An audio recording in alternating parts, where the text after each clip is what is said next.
The lunch rush at Russo's Italian kitchen hit like a freight train every Wednesday, and today was no exception. I balanced 3 plates of carbonara on my left arm, 2 orders of osso buco on my right, my apron pocket stuffed with check presenters, pens, and the crumpled tips that would hopefully, barely, cover this month's electricity bill. Table 12 needs more bread, Marco shouted from behind the bar, his face already red with stress. And table 7 has been waiting 20 minutes for their appetizers. I wanted to snap back that I only had 2 hands, 2 feet, and 1 rapidly fraying grip on my sanity, but I needed this job too desperately to risk Marco's temper. Instead, I plastered on my server's smile, the one that never quite reached my eyes anymore, and delivered the plates to table 9, where a family of tourists butchered Italian pronunciations while their children finger-painted with marinara sauce. My name is Elena Moretti, and 6 months ago, I was a junior accountant at a reputable firm in Manhattan with benefits, paid vacation, and a 401k I actually understood. Then my ex-husband's gambling debts caught up with him. Collectors started calling my phone, and I discovered that Marco's creditors didn't particularly care about the divorce papers that said his mess wasn't legally mine anymore. Now I worked doubles at Russo's, lived in a 4th-floor walk-up in Brooklyn where the heat barely worked, and counted pennies to afford my daughter Mia's asthma medication. She was 7 years old, brilliant, and deserved so much better than cereal for dinner and a mother who came home too exhausted to read her bedtime stories. The lunch crowd was particularly brutal today.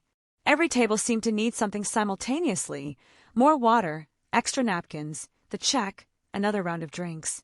I moved through the dining room on autopilot, my feet screaming in shoes I couldn't afford to replace, my smile growing more strained with each. "Can I get you anything else?" That's when I noticed table 15. I hadn't seated them. In fact, I wasn't even sure when they'd arrived. 4 men in suits that probably cost more than my monthly rent, sitting in the corner booth that usually stayed empty because it had the worst lighting in the restaurant. But these men didn't seem to mind the shadows. If anything, they seemed to prefer them. The one sitting in the center, with his back to the wall, and a clear view of both entrances, made my breath catch in my throat. Dark hair swept back from a face that could have been carved from marble, sharp cheekbones, strong jaw, and eyes so dark they looked black even from across the room. He wasn't just handsome. He was magnetic in a way that felt almost dangerous. If you're enjoying this story so far, don't forget to hit the like button and subscribe. Drop a comment telling me where in the world you're watching from. I love hearing from you. Marco appeared at my elbow, making me jump. "Table 15 is VIP, he hissed, his voice low and urgent. "Very VIP. Don't screw this up, Elena." "Who are they?" I asked, but Marco had already disappeared back into the kitchen, leaving me with a tray of drinks for table 8 and a growing sense of unease. I delivered the drinks, took another order, brought bread to table 12, and somehow ended up with 5 check presenters in my apron, a chaotic shuffle of bills and receipts that I'd been meaning to organize for the past hour but hadn't found 2 free seconds to accomplish. When I finally made it to table 15, the dark-eyed man was discussing something in Italian with the person beside him. His Italian was flawless, northern dialect, probably Milan or Turin, rich, educated, and completely unlike the theatrical, food menu Italian that most of our customers attempted. "Good afternoon, gentlemen," I said, my voice steadier than I felt. "Can I start you with something to drink?" The dark-eyed man turned his attention to me, and I felt the full weight of his gaze. It was like standing under a spotlight, exposed and examined. His eyes traveled from my face to my name tag to the stained apron I'd been meaning to change an hour ago, taking in every detail with an intensity that made my skin prickle. "Pellegrino," he said, his voice deep and smooth. "For glasses, and we'll need a few minutes with the menu." I nodded, scribbling the order on my pad, acutely aware that my hands were shaking slightly. When I returned with the sparkling water, they were ready to order. The dark-eyed man chose the branzino, prepared simply with lemon and olive oil. His companions ordered various pasta dishes. All of them specified their preferences with the kind of detail that suggested they actually knew Italian cuisine, not just the Americanized version we usually served. The lunch rush continued its relentless pace. I brought their appetizers, refilled water glasses, cleared plates, and tried not to stare at table 15 every time I passed. There was something about them, about him, that made the air feel different. Heavier. Charged with a tension I couldn't name. By the time their main courses were finished and I brought the dessert menus, my feet felt like they might actually fall off. I had 6 other tables finishing up, all wanting their checks simultaneously, and the dinner shift would be starting in less than an hour. I grabbed the stack of check presenters from my apron, trying to match them to the right tables from memory. Table 8, Table 9, Table 7, Table 12. I placed them on my tray and began my rounds, barely glancing at the numbers. That's how I made the mistake that would change my life forever. I placed a black leather presenter in front of the dark-eyed man at Table 15. "Whenever you're ready," I said with my well-practiced smile. "No rush." He nodded, reaching for the presenter as I turned to deliver checks to tables 7 and 9. I was halfway across the dining room when I heard it.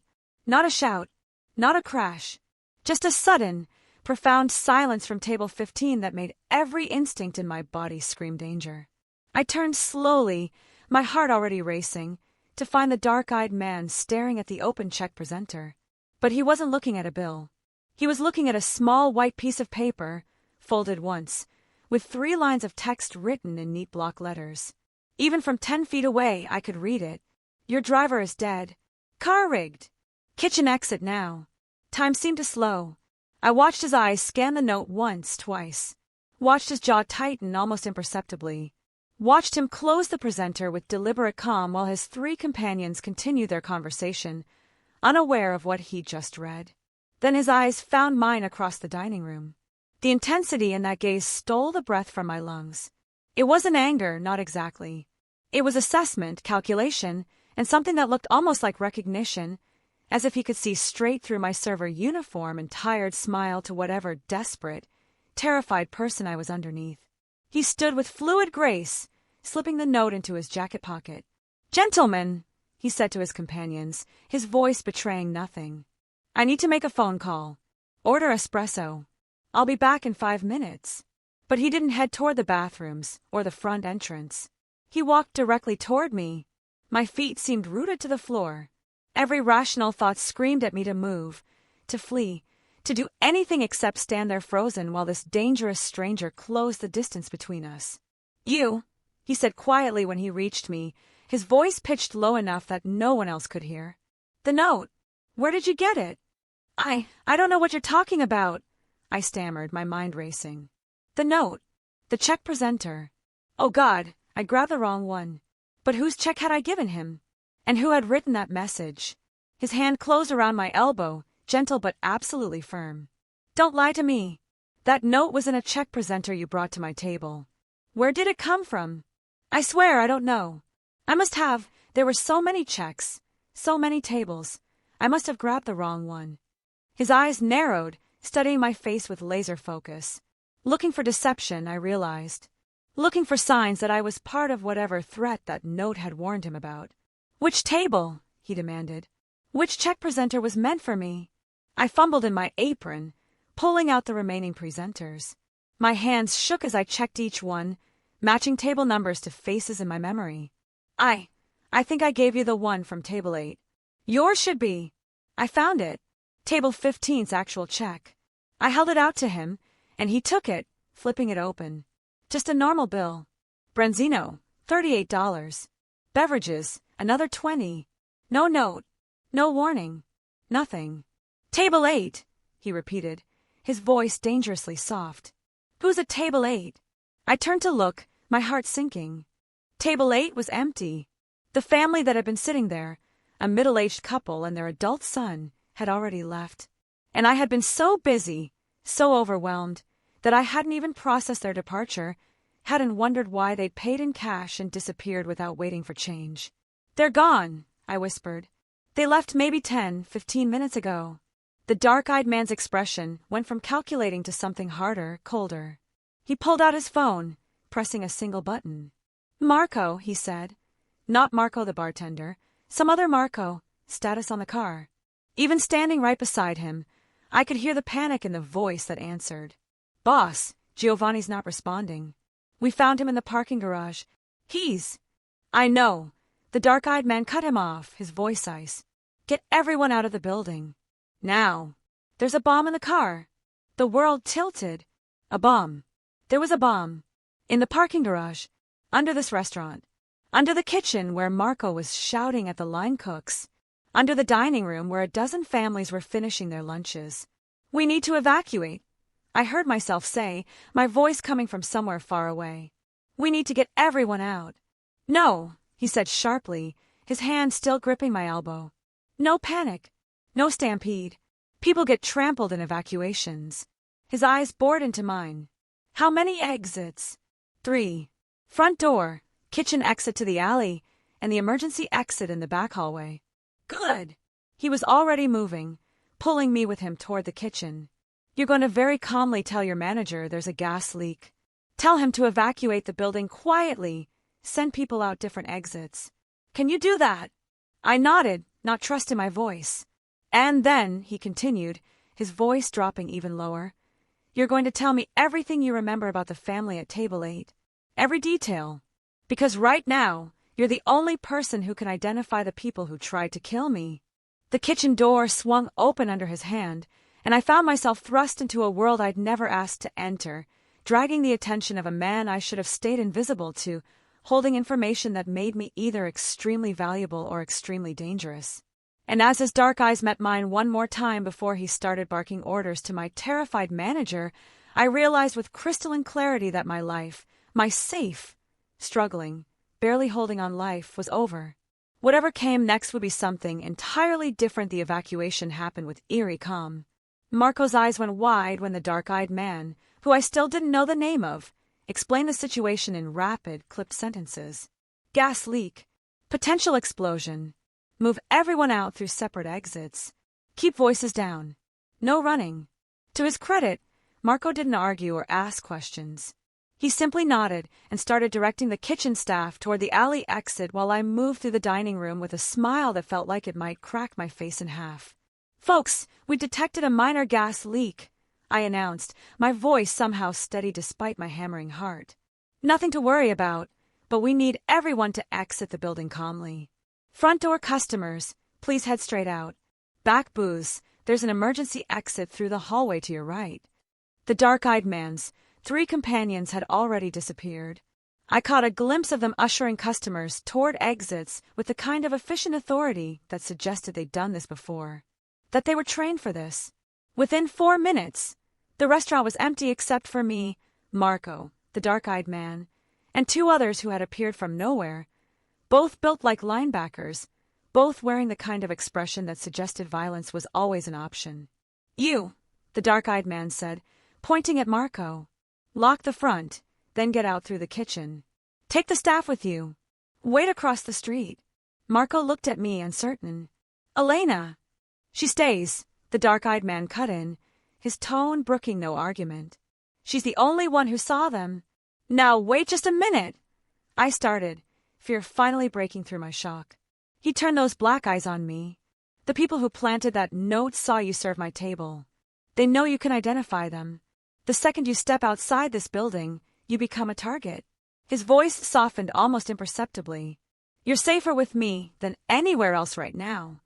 Marco hesitated only a second longer before fleeing toward the kitchen, casting one last worried glance over his shoulder.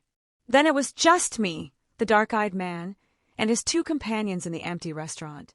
Nico, Luca, he said without looking away from me. Sweep the building.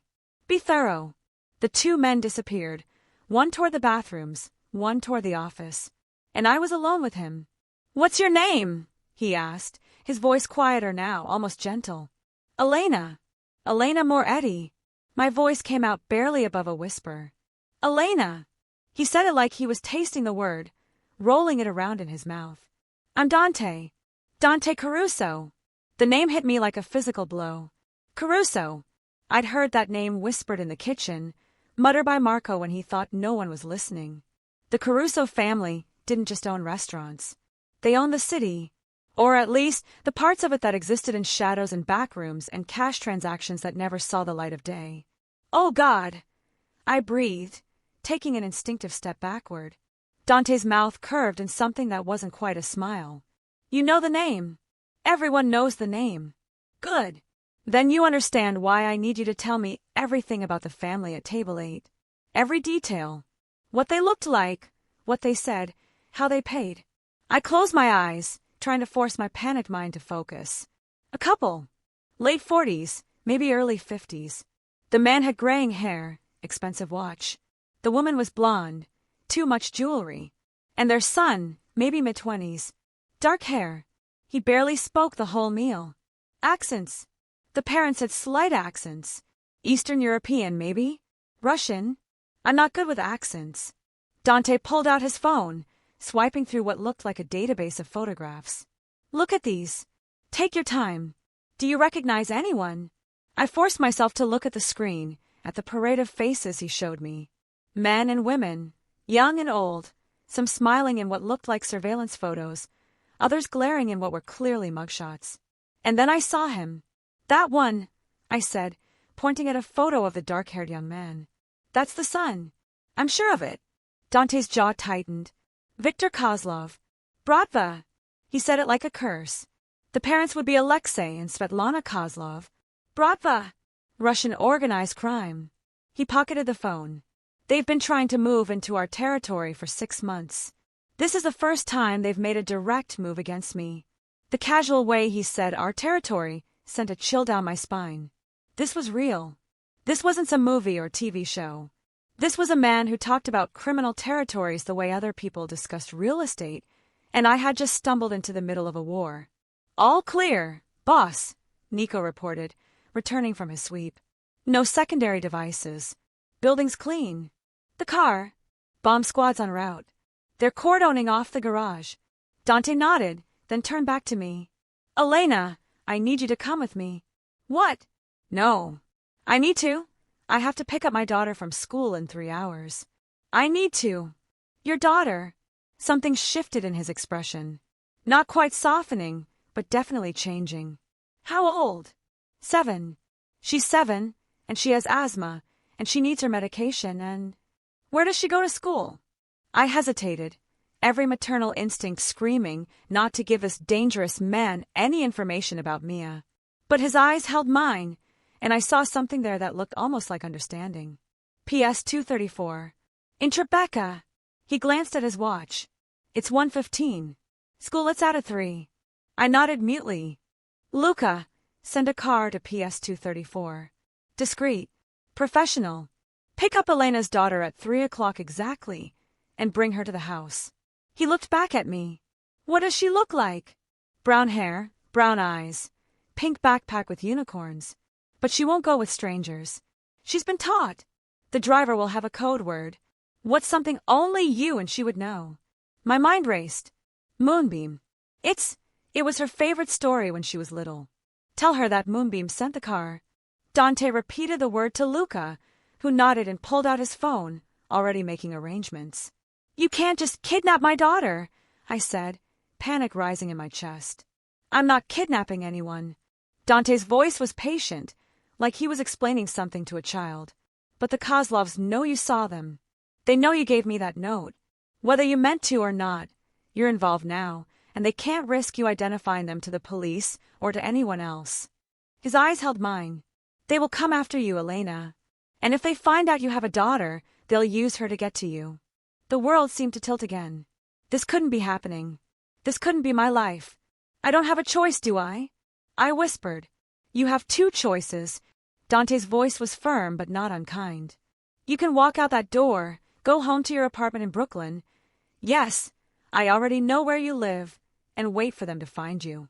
Or you can come with me to a place where I can protect you and your daughter until this situation is resolved. How long? A few days. Maybe a week. He paused. The Kozlovs made their move today. I'll make mine tonight. This will be over quickly, one way or another. The certainty in his voice should have terrified me. Instead, it was almost comforting. This man knew what he was doing. This man had power, resources, and most importantly, a reason to keep me alive. Okay, I heard myself say. Okay, we'll come with you. Dante's house turned out to be a penthouse in Tribeca that occupied the entire top floor of a converted warehouse. Floor-to-ceiling windows overlooked the Hudson River. Exposed brick walls were lined with original artwork that I was pretty sure belonged in museums. The furniture was all clean lines and expensive leather, the kitchen all marble and stainless steel. It looked like something out of a magazine. It looked nothing like a place where a struggling waitress and her 7-year-old daughter belonged. "The guest rooms are on the second floor," Dante said, leading me up a floating staircase that probably cost more than my annual salary. "You and your daughter can have the suite at the end of the hall. Private bathroom, small sitting area. There's a TV, Wi-Fi, whatever you need." I followed him in a daze, taking in the massive bedroom with its king-size bed, the attached sitting room with plush sofas, the bathroom with its soaking tub and rainfall shower. Everything was pristine, elegant, impersonal. "My daughter," I said, finding my voice. "When will she?" "Luca just texted. They picked her up 5 minutes ago. She's fine." The driver said she was a little scared at first, but she got in the car when he said the code word. Dante's expression softened almost imperceptibly. "She'll be here in 20 minutes. 20 minutes. I had 20 minutes to figure out how to explain to Mia why a stranger had picked her up from school, why we were staying in a penthouse with a man I'd met 3 hours ago, why our entire world had just been turned upside down. "She's going to be scared," I said, my voice breaking slightly. "She's going to have so many questions, and I don't even know what to tell her." Dante was quiet for a moment. Then he said, "Tell her the truth, that some bad people did something dangerous, and I'm keeping you both safe until the police can handle it." He paused. Children understand protection. They understand danger. What frightens them is when adults lie.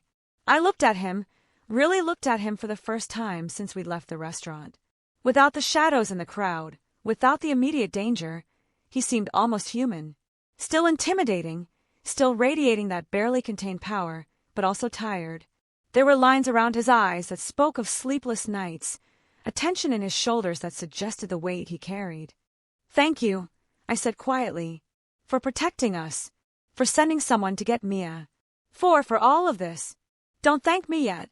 His voice was dry. "You might hate me by the end of the week." "Why?" A ghost of a smile touched his lips. "Because I'm very particular about how things are done. Because I work odd hours and I don't like noise after midnight. Because I'm going to have guards watching this building 24/7, and you won't be able to leave without an escort." His eyes met mine. "Because your life, as you knew it, is on hold until I say otherwise." The words should have angered me, should have triggered all my hard-won independence, all my determination never to let another man control my life after Marco. Instead, I just felt exhausted. My life, as I knew it, wasn't that great anyway, I admitted. Double shifts at a restaurant, an apartment where the heat barely works, counting pennies to afford asthma medication. I looked around the luxurious suite. This is different, but different might not be worse. Something flickered in Dante's eyes. Surprise, maybe, or recognition. Before he could respond, his phone buzzed. He glanced at it, then looked at me. "They're here. Your daughter's here. If you're hooked on the story, make sure to subscribe and turn on notifications so you never miss an upload. Your support means everything and helps me bring you more emotional stories like this one." I rushed down the floating staircase, my heart pounding, and reached the main floor just as the front door opened. Mia stood in the doorway, her pink unicorn backpack clutched in both hands, her brown eyes huge with fear and confusion. But when she saw me, her whole face crumpled. "Mama!" She launched herself at me, and I caught her, holding her tight, breathing in the familiar scent of her strawberry shampoo and the chocolate milk she always had at lunch. "It's okay, baby," I murmured into her hair. "It's okay. You're safe. We're both safe." "The man said moonbeam," she whispered against my shoulder. But I was still scared. Why did a stranger pick me up? Where are we? "Mama, what's happening?" I pulled back, just enough to look into her face, brushing the tears from her cheeks. Some bad people did something dangerous today. This man, I gestured to Dante, who stood a respectful distance away, is helping to keep us safe until the police can fix everything. Mia's eyes shifted to Dante, studying him with the brutal honesty of childhood. "Are you a policeman?" "No," Dante said simply. "But I know people who are." "Then what are you?" A complicated question, one I wasn't sure how to answer either. But Dante knelt down, bringing himself to Mia's eye level, his expression serious but not frightening. I'm someone who doesn't let bad people hurt good people. Your mother helped me today, even though she didn't mean to. So now I'm helping her. Both of you. Mia considered this, her 7-year-old mind working through the logic. Then she said, Mama says we should never trust strangers. Your mama is very smart, Dante agreed. And she's right. But sometimes, when there's danger, we have to trust people we don't know yet. The important thing is that your mama trusts me to keep you safe. That's enough, isn't it? Mia looked at me, questions in her eyes. Do you trust him, Mama? And I realized, with some surprise, that I did. This dangerous man who lived in the shadows, who spoke casually about criminal territories and made his living in ways I probably didn't want to understand. I trusted him. Maybe not with my secrets or my heart, but with our lives? Yes. Yes, baby, I said softly. I trust him. Mia nodded slowly, then looked back at Dante. Okay, but I still don't know your name. Dante. Dante Caruso. I'm Mia. She paused, then added with heartbreaking politeness, It's nice to meet you, Mr. Caruso. Something shifted in Dante's expression. A softening, a warming, like ice beginning to thaw. It's nice to meet you too, Mia. He stood, then gestured toward the kitchen. Are you hungry? My housekeeper left food. There's pasta, there's chicken, He paused. Chocolate cake. Mia's eyes widened. Real chocolate cake. The best chocolate cake in New York, Dante confirmed, and I could hear the smile in his voice even if it didn't quite reach his face. That evening established a strange new routine. Dante disappeared into his office to make phone calls, while Mia and I explored our temporary home. The guest suite had everything we could possibly need, clothes in Mia's size that someone had somehow procured in the 2 hours since we'd arrived, toiletries, even a nebulizer for her asthma that was newer and better than the one we had at home.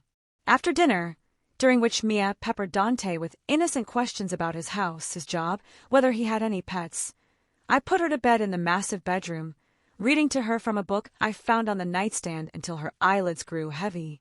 Mama, she murmured as I tucked the covers around her. Is this like a vacation? My throat tightened. Something like that, baby. It's a nice house. Her eyes were already closing. Mr. Caruso seems nice, too. For someone who isn't a policeman. I kissed her forehead, my heart aching. She was 7 years old. She should be worried about homework and playground politics, not about bad people in temporary safe houses. When I finally emerged from the bedroom, pulling the door quietly shut behind me, I found Dante sitting on one of the sofas in the main living area, a tumbler of amber liquid in his hand, his tie loosened, his expression distant. He looked up as I approached. She's asleep. I nodded, sinking into the sofa across from him, suddenly aware of how exhausted I was. She thinks this is a vacation. Better than the truth. Is it? I met his eyes. What is the truth, Dante? What happens now? He took a slow sip of his drink, considering. Now we wait. The Kozlovs made their move. They failed. They know I know it was them. So they have 2 choices. They can back off and hope I don't retaliate, or they can escalate. Which will they choose? They'll escalate. His voice was certain and grim. They've already committed. Backing off now would make them look weak. And in our world, weakness is fatal. Our world. As if I were part of it now. Part of his world of territories and retaliation and violence as business strategy. How long have you been doing this? I asked. Living this way. Dante's expression grew distant. My father brought me into the family business when I was 16. Taught me how things worked, who to trust, who to fear, how to read people. His mouth curved in something that wasn't quite a smile. I was good at it. Too good, maybe. By the time I was 25, I was running operations. By 30, I had control of the entire organization. And now I'm 36 and I'm tired. The admission seemed to surprise him as much as it surprised me. Tired of looking over my shoulder. Tired of the violence. Tired of, he gestured vaguely with his glass, all of it.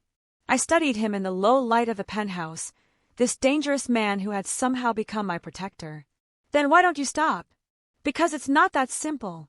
His voice was soft but edged with something dark. You don't just walk away from this life, Elena. It doesn't work that way. There's no retirement plan for people like me. You're in until you're dead, or until someone else decides they want what you have and takes it. The bleakness in his voice made my chest ache. That sounds lonely. He looked at me then, really looked at me, and I saw something raw in his eyes. It is. The moment stretched between us, heavy with things unsaid.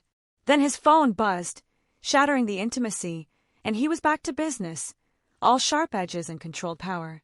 That was Nico, he said after reading the message. The bomb squad cleared the car. It was sophisticated, professional, not something the Kozlovs could have built themselves. His eyes met mine, which means they hired outside help. This is bigger than I thought. What does that mean for us? It means you and Mia stay here under guard until I can neutralize the threat. He stood, draining the last of his drink. It means things are going to get worse before they get better. I stood too, wrapping my arms around myself. I'm sorry. I'm sorry I gave you that note by accident. I'm sorry I got involved in. Don't. Dante closed the distance between us in 2 strides, his hands coming to rest on my shoulders. Warm. Steady.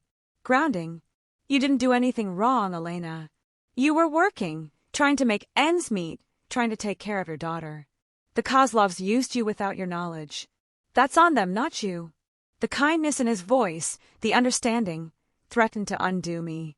I've been holding it together for Mia, for survival, but now, in this moment, with this man looking at me like I mattered. The tears came before I could stop them.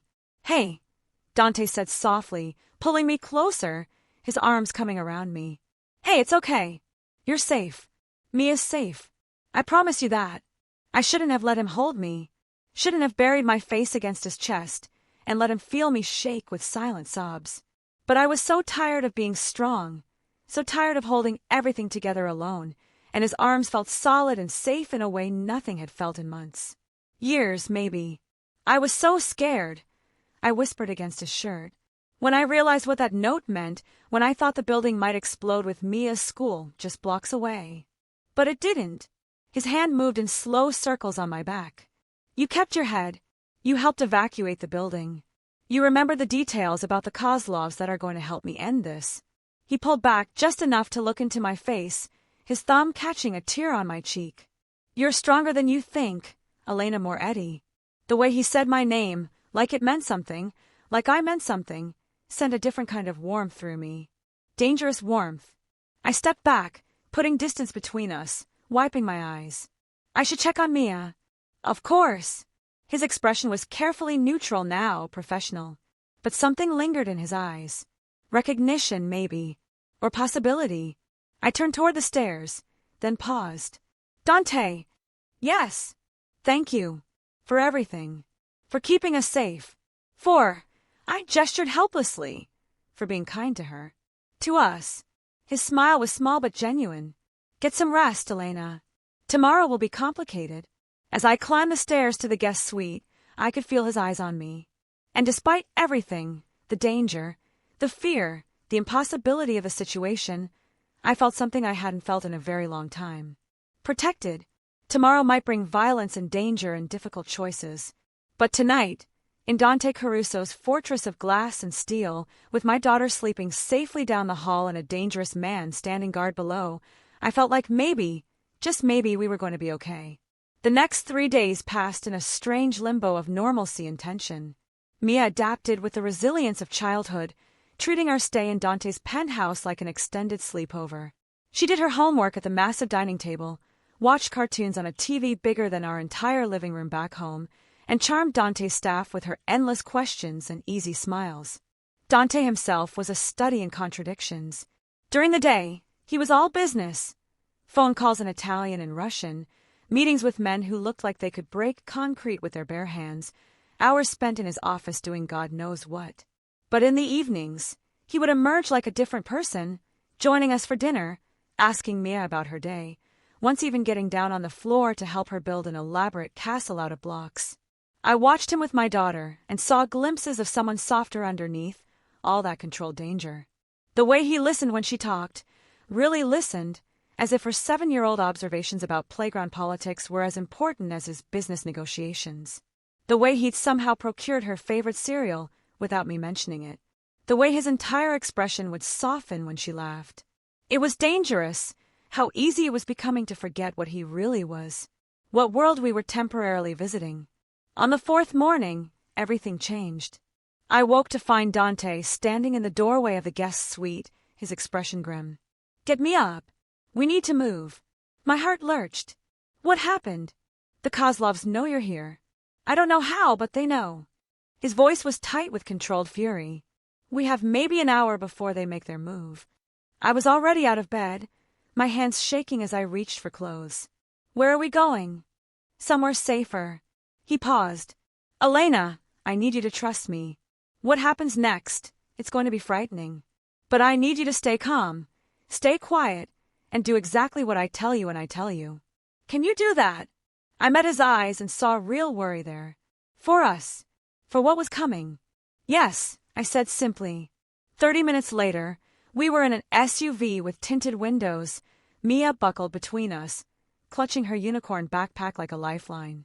Nico drove while Luca rode shotgun, both men radiating lethal alertness. 2 more SUVs flanked us, front and back, filled with more of Dante's people. "Mama, where are we going?" Mia asked, her voice small. "On an adventure," I said, forcing brightness into my tone. "Right, Mr. Caruso?" Dante's hand found mine over Mia's head, giving it a quick squeeze. "That's right. A short adventure, and then we'll be somewhere even safer than the penthouse." We made it 15 blocks before everything went to hell. The explosion came from our left, a parked van erupting in flames and smoke, blocking the intersection ahead. Nico swerved right, but another vehicle rammed us from the side, the impact throwing us against our seatbelts with bone-jarring force. Mia screamed. I pulled her against me, covering her body with mine as gunfire erupted around us. The sounds were impossibly loud, sharp cracks that made my ears ring, the shriek of metal on metal, shouted commands in languages I didn't understand. "Stay down!" Dante roared, his body shielding us both as he pulled a gun from inside his jacket. Through the cracked windows, I caught glimpses of men in black, muzzle flashes, our other SUVs returning fire. This was real. This was actually happening. People were shooting at us. At Mia. "Nico, the garage. 2 blocks north." Dante shouted over the chaos. "Move!" The SUV lurched forward, engine screaming. More gunfire. The rear window exploded in a shower of safety glass. Mia was crying, her face pressed against my chest, my whole body curved around her like a shield. "Almost there," Dante said, his voice forcefully calm even as he fired twice out his window. "Almost there, we're almost." We crashed through a garage door with a sound like the world ending, screeching down a ramp into underground darkness. Nico spun the wheel hard, sending us into a controlled skid that ended with the SUV perpendicular to the entrance, blocking it. "Out! Now!" Dante commanded. He practically lifted Mia and me out of the vehicle, his body between us and the entrance as Luca and Nico took defensive positions. We ran deeper into the garage, our footsteps echoing off concrete, until Dante pulled us behind a support column. "There's a safe room," he panted, pointing to a reinforced door 20 feet away. "Biometric lock. When I tell you to run, you run straight for that door. Don't look back. Don't stop. Understand?" "What about you?" I demanded, my voice shaking. His eyes met mine, dark and intense. "I'll be right behind you. I promise." But I could see the lie in his face. He was going to stay and fight. He was going to put himself between us and the men who were even now entering the garage, their footsteps and shouts growing louder. "Dante, no. Elena!" He grabbed my face in both hands, forcing me to look at him. "I need you to be strong now. For Mia. For yourself. Get to that safe room and lock it behind you. There's a phone inside. Call 911. Tell them there's an active shooter situation at this address. Then wait. I can't just leave you." "You can." His thumbs brushed my cheekbones. "You're the strongest person I've ever met, Elena Moretti. You survive. That's what you do. So survive this."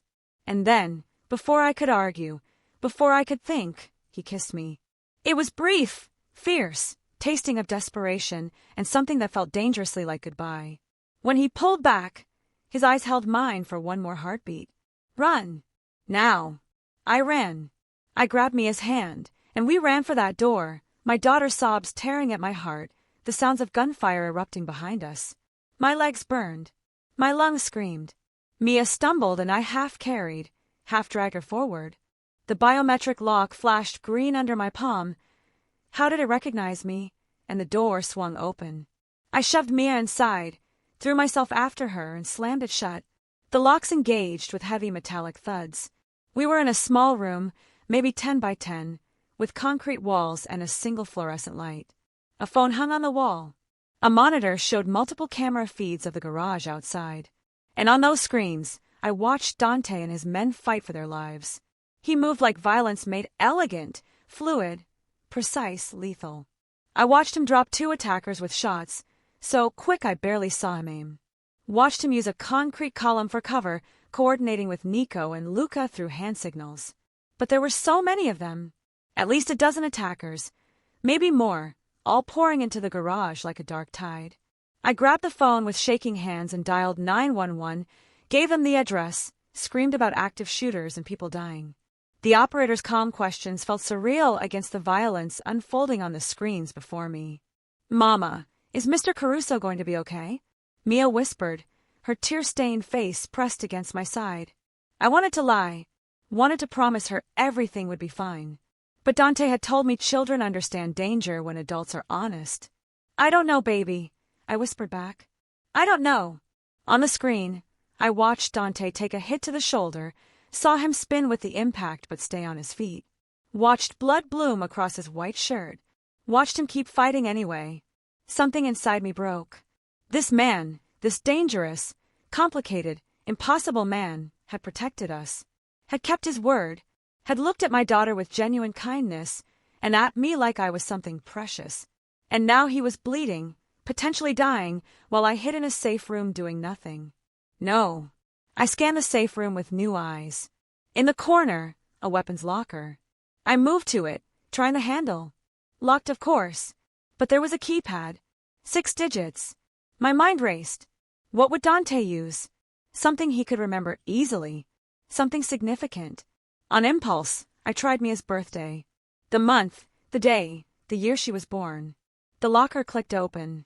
Inside were weapons I'd only seen in movies. Guns of various sizes, ammunition, body armor. And my eyes locked on it, a fire extinguisher. Not a weapon, but maybe something better. I pulled it out, my hands steadier than they had any right to be. "Mia, baby, I need you to stay here. Stay in this room. Lock the door behind me. Don't open it for anyone except me or Mr. Caruso. Do you understand?" Her eyes went huge. "Mama, no." "Mia." I knelt in front of her, gripping her small shoulders. "I have to help him. He saved us. Now I have to save him." I kissed her forehead. "Be brave, Moonbeam. Just like in the story. Be brave." I reached the door, my heart hammering. Took one last look at my daughter's terrified face. Then I slipped out, pulling the door shut behind me, hearing the locks engage. The garage was chaos. Smoke, shouts, the acrid smell of gunpowder. I stayed low, moving between cars, the fire extinguisher clutched in both hands. Through the haze, I saw them. 3 men had Dante pinned behind an SUV, advancing from different angles. He was reloading, blood soaking his shoulder, his movements slower than before. They were going to kill him. I didn't think, didn't plan. I just moved. I came up behind the closest attacker and swung the fire extinguisher with everything I had. It connected with his head with a sickening crunch, and he went down hard. The second attacker spun toward me, surprise registering on his face, a woman? Here, and that split-second hesitation was all Dante needed. His shot took the man center mass. The third attacker fired wildly in my direction. I dove behind a car, my hands shaking, adrenaline screaming through my veins. More gunfire, Dante's, and then silence. "Elena!" Dante's voice, rough with pain and anger. "What the hell are you doing out here?" I peered around the car to find him advancing toward me, gun still raised, scanning for more threats. Blood covered his left side. His face was pale, but his eyes were blazing. "Saving your life, apparently." I shot back, my voice high and thin with fear-fueled anger. Something that might have been admiration flickered across his face. "You beautiful, terrifying woman," he muttered. Then louder, Nico. Luca. Status. Clear on the north side. Nico's voice. Clear south. Luca. Sirens wailed in the distance, growing louder. The cavalry was finally coming. Dante reached me, his good arm pulling me up against him. You could have been killed. So could you. I pressed my hand against his shoulder, trying to slow the bleeding. You're hurt. I've had worse. But his breathing was labored, his skin clammy. Mia! Safe! In the room. Locked in. Relief washed over his face. Good. That's good. His knees buckled. I caught him, or tried to, both of us sinking to the concrete as his weight overwhelmed me. Dante! Nico! Luca! He's hit! The next minutes blurred together. Nico and Luca appeared, applying pressure to Dante's wound, shouting medical terms I didn't understand. Police swarmed the garage, weapons drawn, shouting commands. I tried to explain, my words tumbling over each other. My daughter, safe room, biometric lock, please, my daughter. And then paramedics were there, loading Dante onto a stretcher, an oxygen mask over his face, his eyes fighting to stay open, to stay on me.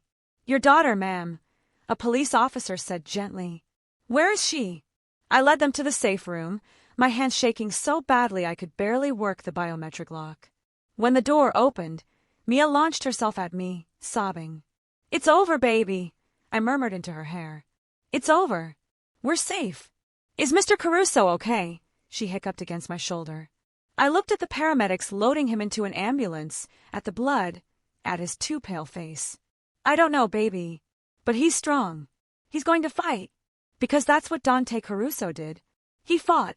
For his empire, for his people. For us. The hospital waiting room became my world for the next 18 hours. They wouldn't let me see him. Family only, they said. And I had no legal claim. So I sat in an uncomfortable plastic chair with Mia curled against me, watching doctors come and go, watching Dante's people fill the waiting area with their expensive suits and dangerous eyes. Nico finally appeared just before dawn, exhaustion etched into his face. He's out of surgery. Stable. The bullet missed major arteries, but he lost a lot of blood. His eyes met mine. He's asking for you.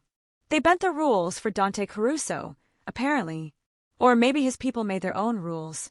I left Mia with Alessandra, who had appeared sometime during the night with fresh clothes and food, and followed a nurse down sterile corridors to a private room. Dante looked smaller in the hospital bed, diminished by tubes and monitors. But his eyes were alert when they found mine, tracking my movement as I approached. You shouldn't have left the safe room, he said, his voice rough. You're welcome, I replied, sinking into the chair beside his bed. A smile ghosted across his lips. Thank you. For saving my life. You saved mine first. Multiple times, actually. I think we're even now. Silence settled between us, comfortable despite everything. The Kozlovs? I asked finally. Most of them are dead. Alexei and Victor didn't make it out of the garage. Svetlana is in police custody. His expression hardened. It's over, Elena. You and me are safe. The words should have brought relief. Instead, they brought a strange hollowness. Because it's over meant more than just the threat ending. It meant our arrangement ending. Our time in his world ending. So we can go home, I said quietly. Back to our apartment. Our normal lives. Dante was silent for a long moment. Then he said, Is that what you want? I looked at him, really looked at him. This man who had turned my world upside down in less than a week. This dangerous, complicated, impossible man who had fought for us, bled for us, who looked at my daughter like she mattered, and at me like I was something worth protecting. I don't know what I want, I admitted. A week ago, I knew exactly what my life was. Predictable. Struggling. Yes, but mine. Safe. Controlled. I met his eyes. And then you happened. I tend to have that effect. His attempt at humor fell flat, his expression serious. Elena, I told you before, my world is dangerous. Today proved that. Mia could have been hurt. You could have been killed. But we weren't. Because of you. This time. His voice was harsh. But there's always a next time, Elena. Always another Kozlov, another threat, another. Stop. I reached out, taking his uninjured hand in both of mine. Stop trying to push me away for my own good. I'm a grown woman. I can make my own decisions about what risks I'm willing to take. His eyes searched mine. And what are you willing to risk? Everything, I thought. For this. For you. For the way Mia lights up when you enter a room. For the way you make me feel protected and valued and seen. But what I said was, "What are you offering, Dante Caruso?" He was quiet for so long I thought maybe he'd fallen asleep or decided the question was too dangerous to answer. Then he said, "A life that's complicated. A man who works in shadows and makes his living in ways you probably shouldn't look at too closely." His thumb traced circles on my palm. But also safety, security, everything you and Mia could ever need. And his voice dropped lower. Someone who looks at you and sees not just a struggling single mother or a waitress or a pretty face, but a woman strong enough to swing a fire extinguisher at an armed man to save someone she barely knows. My breath caught. "I know you well enough. Do you?" His eyes held mine. "I'm offering you my protection, Elena. My resources. He hesitated over the word. My heart, such as it is. But I need you to understand what that means. What it would mean for you and Mia. Tell me." So he did. He told me about the guards that would always be present, discreet but constant. About the compromises, the strange hours, the dinners with people whose businesses existed in legal gray areas. About the enemies who would see me as a weakness to exploit, my daughter as a potential target. He painted it in the darkest possible terms, trying to scare me away. But he also told me about the life we could have. The penthouse, or any home I wanted. The best schools for Mia. No more double shifts. No more counting pennies for medication. A man who would come home to us every night he could, who would protect us with everything he had, who would love Mia like she was his own, who already did, if the way he talked about her was any indication. "I'm not asking you to marry me," he said, when he'd finished. "Not yet. That would be insane after a week. I'm asking if you'll stay. Give us a real chance. See if what started in crisis could become something more." I thought about my apartment in Brooklyn, cold and cramped and lonely. I thought about double shifts and aching feet and the constant, grinding worry about money. And I thought about Mia's laughter echoing through Dante's penthouse. Thought about the way he'd knelt to her level to explain protection and trust. Thought about how I'd felt in his arms. Safe, valued like I mattered. "I need you to promise me something," I said finally. "Anything. Promise me that if it doesn't work, if I decide this life isn't for us, you'll let us go. No threats, no manipulation. You'll let us walk away with enough money to start over somewhere safe." Pain flickered across his face. "You have my word, though it would kill me to watch you go." I believed him. This man, who could lie and manipulate as easily as breathing when it came to business, was brutally honest with me. "Then yes," I said softly. "Yes, we'll stay. We'll try." The smile that broke across his face transformed him, made him look younger, lighter, almost vulnerable. "Come here," he said, tugging on my hand. "You're injured. I don't care. Come here." I leaned over the hospital bed, mindful of his tubes and monitors, and he kissed me. Soft at first, then deeper, one hand tangling in my hair, pulling me closer. When we finally broke apart, both breathless, he rested his forehead against mine. "I'm going to make you happy, Elena Moretti. You and Mia both. I swear it." "You already do," I whispered. "Just by being who you are." 18 months later, Mia's 9th birthday party filled the penthouse with chaos and laughter. 20 children from her private school, the one with the excellent asthma management program, and the security that Dante had personally vetted, raced through the rooms while parents chatted over catered food and expensive wine. I stood at the floor-to-ceiling windows, watching the sun set over the Hudson, marveling at how much had changed. How much I had changed. Strong arms wrapped around me from behind, and I leaned back into Dante's embrace, feeling his chest against my back, his heartbeat steady and sure. "Happy," he murmured against my ear. "Terrifyingly so," I admitted. "Sometimes I wake up and think this can't be real. That I'll open my eyes and be back in Brooklyn. This all just a dream." "Not a dream." His lips brushed my temple. "Though I've had a few nightmares about you swinging that fire extinguisher. You could have been killed.